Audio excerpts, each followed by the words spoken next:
What's up, guys? Welcome to G Whiskey. My name is Jeff. This is a channel where I offer my thoughts and opinions on a specific whiskey, and if you stick around to the end, I'll be giving it a score as well. If that sounds interesting, hit subscribe down below. And with that out of the way, let's jump into our review. We're looking at my first review of an American whiskey. We've got the Rittenhouse Rye. Stick around.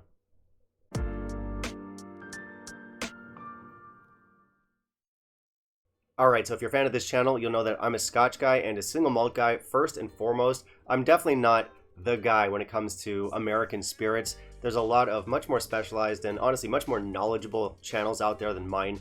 But I do dabble with some American stuff, some Canadian stuff from time to time.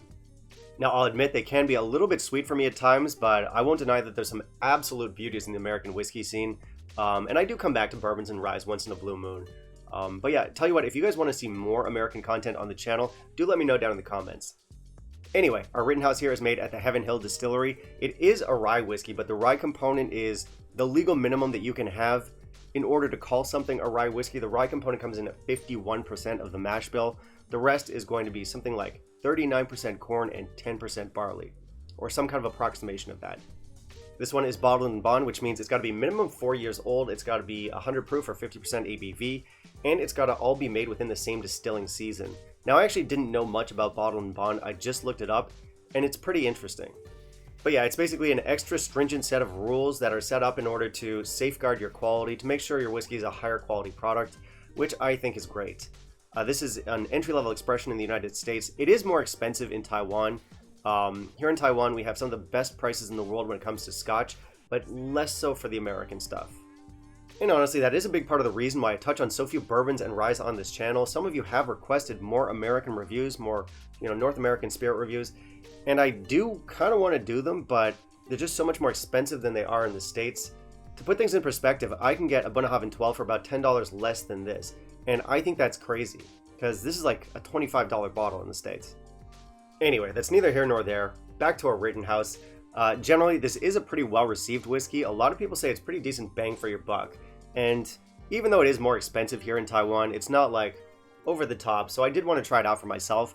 And beyond that, again, I just want to mix up the channel a little bit more, try more different types of stuff. So yeah, let's do that. Let's jump into our review, see what our whiskey's all about. And in the meantime, if you could kindly leave a like down below, that'd be greatly appreciated. Alright, so my little checklist up here is something I usually apply to scotches or single malt whiskeys. I'm not sure how well it can be applied to North American whiskeys, but I mean, let's try anyway. So our ABV comes in at 50%, which I do like. I couldn't find any information online about whether this is chill filtered or not. I'll give them the benefit of the doubt and say that it isn't. And I'm also going to assume that this is not colored. Now, I might be wrong on those. If you guys know any different, if you know any better, let me know down below in the comments. But for now, things are looking good. So we do have a nice dark color there. I don't think the look of this bottle is very interesting. I guess it does have its own look. But yeah, I'm completely and utterly neutral towards it. I guess the color scheme is nice.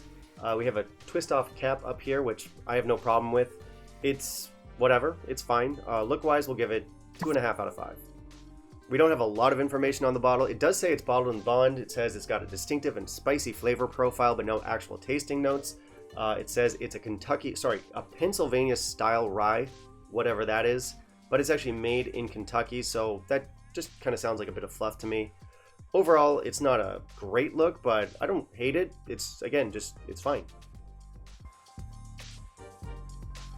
I did not add water. Let's try the nose.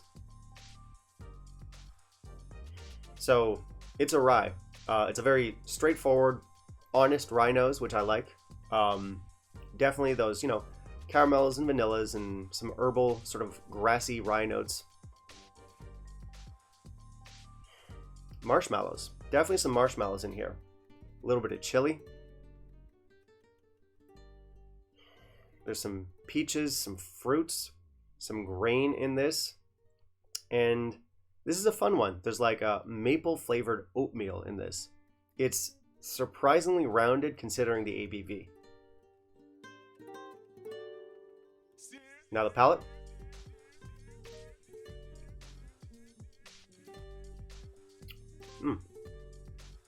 Okay, nice spicy kick to this. Goes a little bit grassy again. Big rye notes. Some chili powder in here, which I like. We've got vanilla, some maple syrup, some heavy oak in here, and just a little touch of grapefruit. And now the finish.